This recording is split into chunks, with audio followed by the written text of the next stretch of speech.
우리의 원고적격, 그러니까 주관적 공권이론은 정말 무궁무진하게 쓰일 수 있는 학설입니다. 그 대개는 판례만 소개하고 간단하게 넘어가면 지금까지는 큰 문제가 없는 출제들이 많이 됐는데요. 점점 두려운 때가 다가오고 있어요. 이 정도 판례 소개하는 건 누구나 다 합니다. 내가 논증 과정에서 1점을 더 받기 위해서는 판례 소개하고 그렇기 때문에 원고적격 인정돼 라고 이야기하는 걸로는 부족해요. 해당 행정행위의 근거 규범이 강행법규성이 인정되고 사익보호 목적성이 인정되기 때문에 법률상 이익이 있다, 이렇게 적어주시라고요. 몇 자 안 됩니다. 이걸 쓰고 안 쓰고는 1점 차이가 생기고요. 그 1점은 당락을 좌우합니다. 여러분들이 실제로 실용성이 있는 이론책이기 때문에 여러 번 반복해서 말씀드리고 있는 거고요. 부디 이해를 하셨으면 좋겠어요. 이해를 못하더라도 이 말씀은 쓰시라고요. 강행법규성, 처분의 근거 규범이 강행법규성이 인정되고 사익보호 목적성이 인정되므로 갑에게는 법률상 이익이 인정되어 원고적격도 인정할 수 있다. 이렇게요. 그리고 마지막으로 제3자의 소송으로서 크게 문제가 되는 게 인근 주민 소송입니다. 인근 주민을 줄여서 인근 사람, 일본식 한자죠. 특정 주민에 대한 수익적 처분이 이웃하는 주민에게는 불이익이 되는 경우, 특정 휴브 글로벌 공장 주인에 대한 수익적 공장 설립 허가 처분이 이웃하는 과수원 주인에게는 불이익이 되는 경우, 금방 상황이 떠오르시죠? 그 인근 주민이 다투는 소송을 말한다. 주관적 공권론 알고 있으면요, 판례 태도가 그냥 보면 이해가 돼요. 판례가 왜 그런 얘기를 쓰는지 알 것 같아요. 읽어볼게요. 인근 주민에게 시설 설치 허가를 다툴 원고적격이 있는가는 당해 허가 처분에 근거 법규 및 관계 법규의 보호 목적에 따라 결정된다. 그냥 주관적 공권론이죠. 해당 행정처분에 근거 법규가 사익보호 목적성이 있기 때문에 있는지에 따라서 결정된다. 대개의 법규들은 다 강행법규성 가지고 있기 때문에 그 부분은 생략하고 사익보호 목적성이 있는지에 따라서 결정된다. 이 이야기를 하고 있는 겁니다. 즉 당해 근거법규 및 관계법규가 공익뿐만 아니라 사익을 보호하고 있다고 해석되는 경우에 뭐가 인정돼요? 주관적 공권이 인정된다고요? 주관적 공권이 인정되니까 그 침해 주장을 함으로써 인근 주민에게 원고적격이 인정된다. 너무 완벽하게 주관적 공권론에 의한 설치 아닙니까? 또 볼게요. 연탄공장 건축허가 처분, 공설화장장 설치 결정 처분, 제3자 인근 주민이 소를 제기했어요. 상수원 보호구역 변경 처분에 대한 취소소송이 있었어요. 국유도로의 공용 폐지 처분에 대한 무효 확인 소송, 여기에 대해서 반사적 이익에 불과하다, 이거는 그냥 판례 결과 그렇다는 이야기고요. 다음 보겠습니다. 환경영향평가법을 환경영향평가 대상 사업에 대한 허가 처분의 근거법률 내지 관계법률로 보고, 이 얘기 왜 합니까? 해당 처분에 공유수면을 매립했다고요. 새만금 방조제 인근에서 공유수면을 매립 허가를 했는데 갯벌에서 수산물을 채취하고 있었던 인근 주민들이 소를 제기한 거예요. 그랬더니 공유수면 매립 허가의 근거 법률에서 사익보호 목적성을 못 찾겠는 겁니다. 그러니까 환경영향평가법, 1년 하는 관련 행정처분의 근거법규죠. 그렇게 해서라도 당해 행정처분에 근거법규 내지는 근거로 볼 수 있는 관련 법규에서 사익보호 목적성을 찾는 거예요.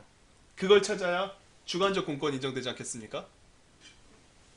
다시 볼게요. 환경영향평가법까지 넓혀봤더니 근거법규로 보호규범으로 생각할 수 있을 것 같아 라는 판례예요. 왜냐하면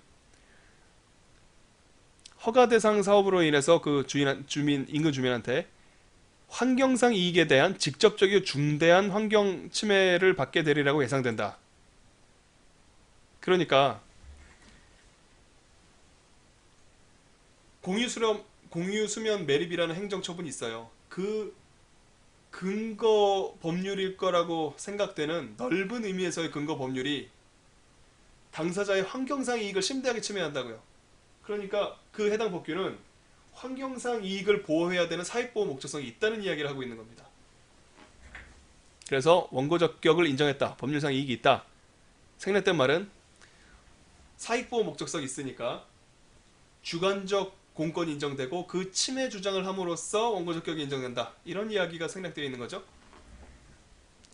행정청이 속한 지방자치단체 원고 적격 이게 있는데 제가 노란색을 처리해드린 이유는 이게 아직 우리가 다룰 정도로 중요한 내용이 된 것 같지 않아요.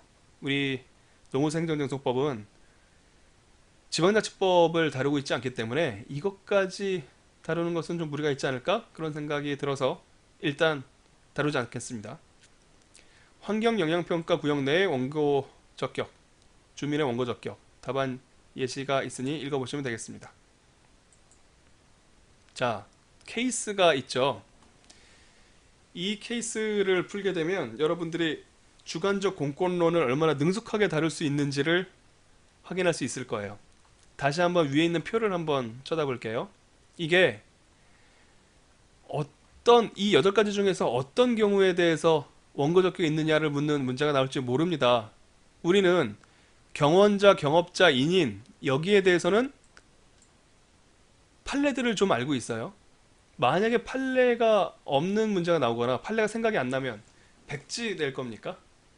뭐라도 써야 될 거 아니에요. 그냥 내 생각에는 이 사람 불쌍하고 원고 적격 있는 것 같아. 이렇게 쓰면 안 될 것 같죠? 여러분들 생각하기에도. 뭔가 판단의 근거가 있어야 될 거 아닙니까? 그 판단의 근거를 제공하는 게 주관적 공권 이론이라고요. 지금 곧 풀어보게 될 문제는 준 상대방이요. 두 번째입니다. 준 상대방 이론에 의해서 풀 수 있는 원고 적격 인정 사례가 될 거예요. 먼저 결론부터 말씀드립니다. 그런데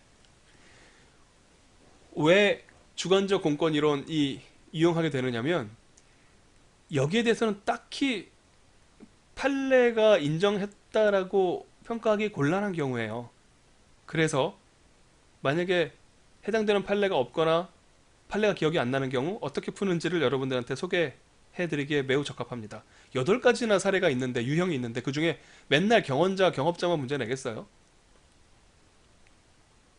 자, 사안을 살펴보겠습니다.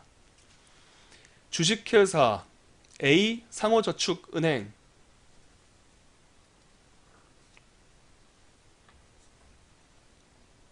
지역 건설 경기가 호황이었대요. 이분 굉장히 호황인 것처럼 보이죠? 기분이 좋아 보입니다. 프로젝트 파이낸싱 대출을 집중적으로 실시했는데 은행에서 돈을 잔뜩 끌어다가 막 대출을 받았어요. 건설 경기가 나빠지면서 갑자기 어려움에 처하게 되었다. 이제 감독청이 등장합니다. 금융감독위원회가 이 A 상호저축은행, 이 돈 빌리는 아저씨요. 상호저축은행을 상대로 근거 법령이 있어요. 이 법에 의해서 부실금융기관 처분을 했습니다. 너 안 되겠어. 피해자가 양산될 가능성이 있으니까 너는 부실금융기관으로서 더 이상 돈 빌려주지 마. 그러면서 자기 수족을 부립니다. 예금보험공사라는 수족이 있고요.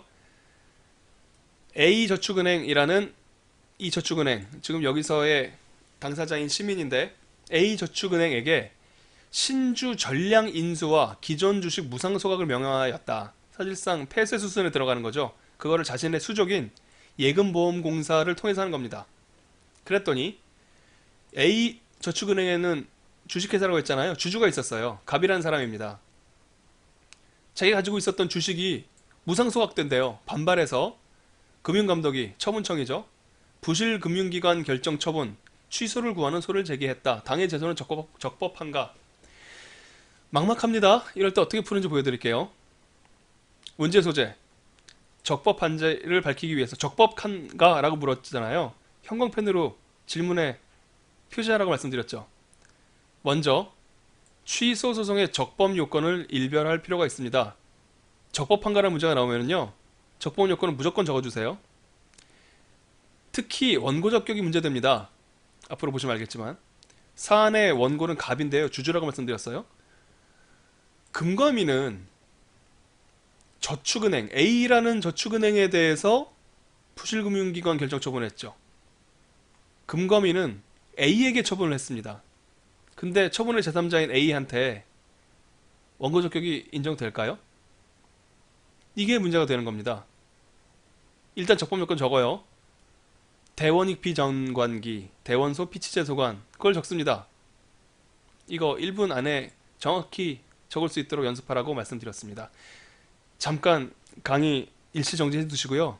이거 적을 수 있는지 한번 테스트 한번 해보세요.